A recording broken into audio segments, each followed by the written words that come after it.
Memories. Memories are a strange thing once you really start to think about them. A window into our past, a sort of natural time-traveling device that we can tap into throughout the day. Or more commonly, something that seems to creep up on us without us realizing it. And before you know it, that bus ride home turns into a trip to the beach you took when you were 10. Or that time you rode your tricycle off the stairs because you were convinced that you were Superman, which did actually happen. Yeah. But the idea of how special memories can be is exactly what Studio Ghibli's 1991 film, Only Yesterday, aims to explore. And that is what this freaking video is about, so buckle up because this is Trugoy's Summer of Ghibli, episode 1. Hopefully there's more than just episode 1. Roll the intro.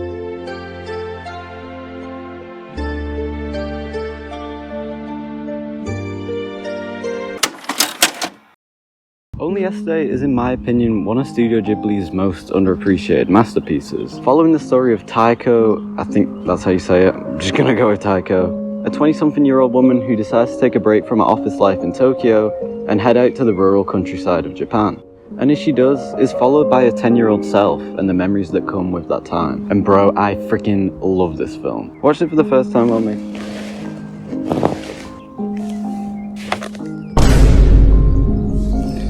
Watching it for the first time making this video, I fell in love with its slower, more slice-of-life approach to narrative.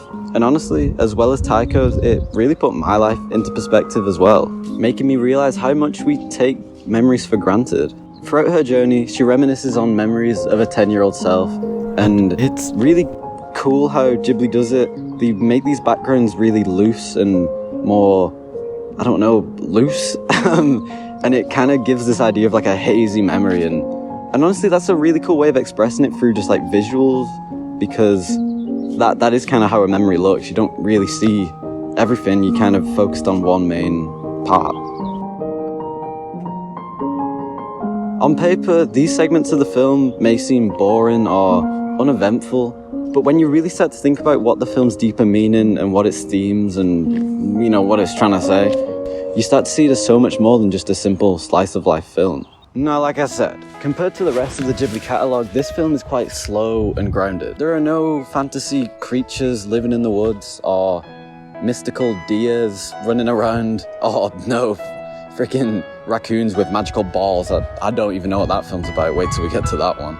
It is simply just a girl and her memories.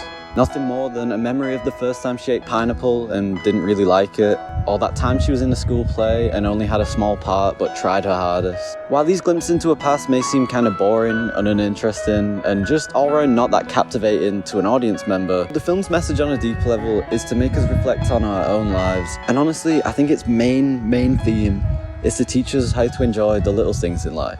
Only Yesterday's narrative structure is pretty loose. There's no real point to the story or character arcs in any way, but it's not really about that. You see, the way I see it, Only Yesterday's very loose, kind of nothing plot is really just to reflect life in general. Even though we wish it did, life doesn't really have much structure.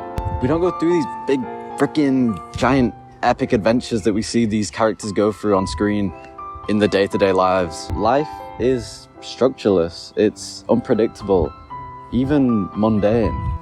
Present-day Taiko, the one reminiscent, is spending her week off from work in the Japanese countryside on a farm picking something called safflower, which I didn't even know was a thing. It's used for dyeing stuff.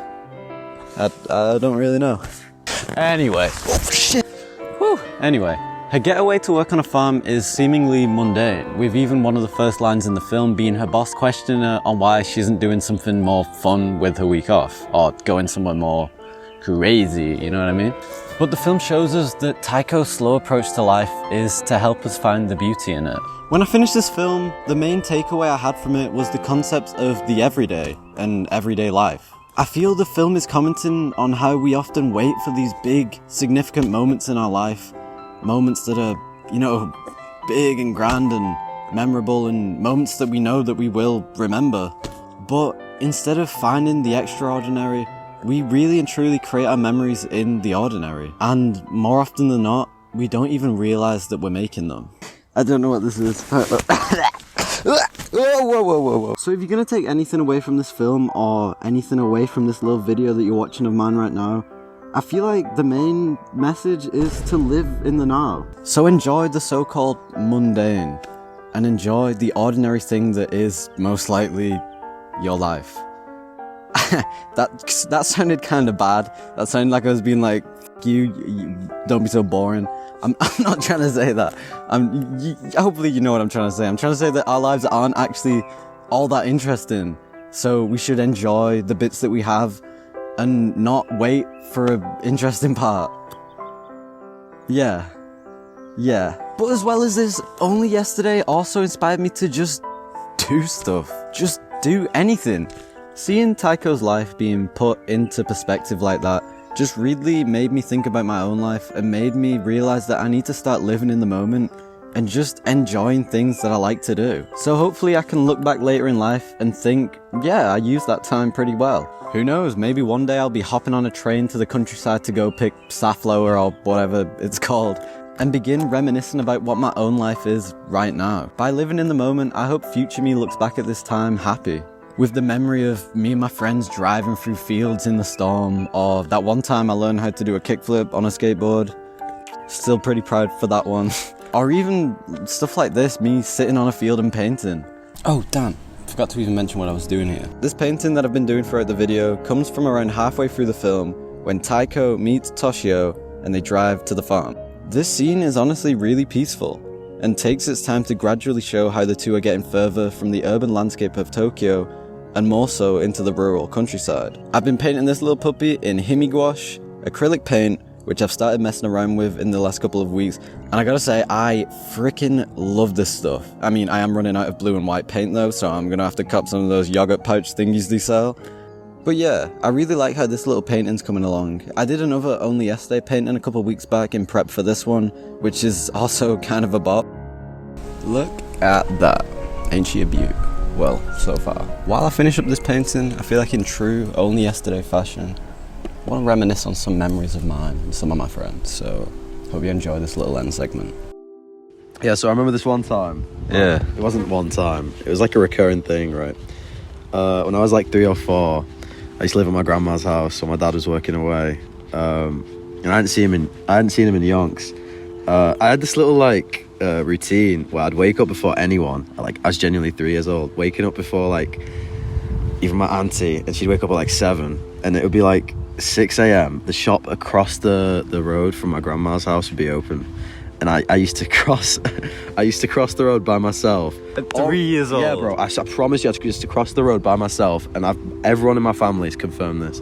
And I'd almost get hit by traffic every time. And I'd go to the shop. Like, I don't even know what a car was, bro. I just wanted the Kinder eggs, right? So I got in, and I didn't know how to pay. I didn't have any money on me, so I'd walk into the shop almost on the dot when he opened, grab everything I wanted, and just leave. Bro, I'd just take everything. And the guy knew me at this point, and I've done this so many times, where he'd just come back at like noon, and with the bill, as I used to just go on my little morning shopping, come back with my toys and my chocolates, and then you'd bring out the bill. And I remember, was he not like mad? No, bro. They thought it was cute, and so I mean, I wouldn't take that much, to be honest. Just like a toy or two, you know. And I'd come back with all my stuff, and then I put it on the little counter, and my mum would have the money out ready for the man. And I don't remember this, but she told me that on my 4th birthday, I think, when he came back with the bill, he brought back like just an extra Kinder egg for me, and I thought it was really cute. Like, it was just a small little thing, and I really appreciated it. That's crazy.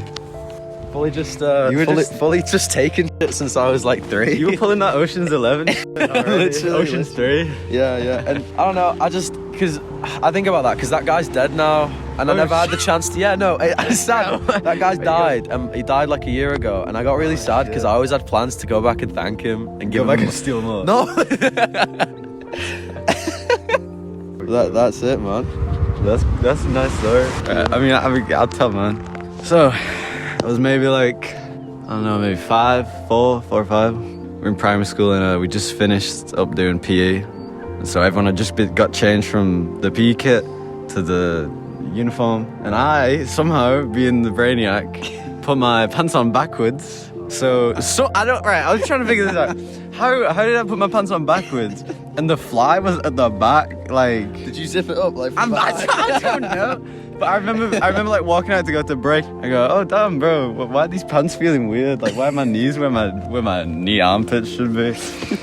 And then I look down. I'm like, Still in click. yeah, I'm like, pants on backwards. So instead of being like a human being and getting up, going to the bathroom, changing my pants, I just sat down. Just kept walking. No, I just sat down, started taking my pants off on the side of the, just like in the classroom, just like while everyone is walking in this line next to me, I pull up like it's a hard shoulder and just start taking my pants off. And I remember just looking up and just seeing faces of like my class. So how old are you? I was maybe like 5, 6, 4 or 5. I don't know. Yeah. So I was. But at the time, I was like, this is fine. I was like, this is not embarrassing. I just put my pants on the wrong way. Just take my pants off. Yeah. So let me get this straight. At 5 you were a streaker, and at 4 I was a thief.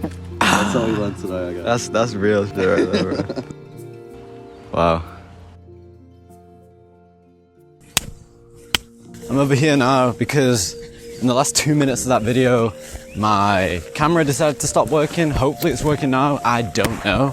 Anyway, what I was saying is I want to start out a voting system so you guys can let me know what films you want me to do next. I don't really know how that's going to work. Just leave one and just give me some suggestions down in the comments. I know I could do like a polling system on YouTube, but I need 1,000 subs for that, so I don't know how that's going to work. Comment anyway, because that's honestly my favorite part of these videos in general. I read all of them. I know it sounds kind of lame, but I do, and I like reading all of them.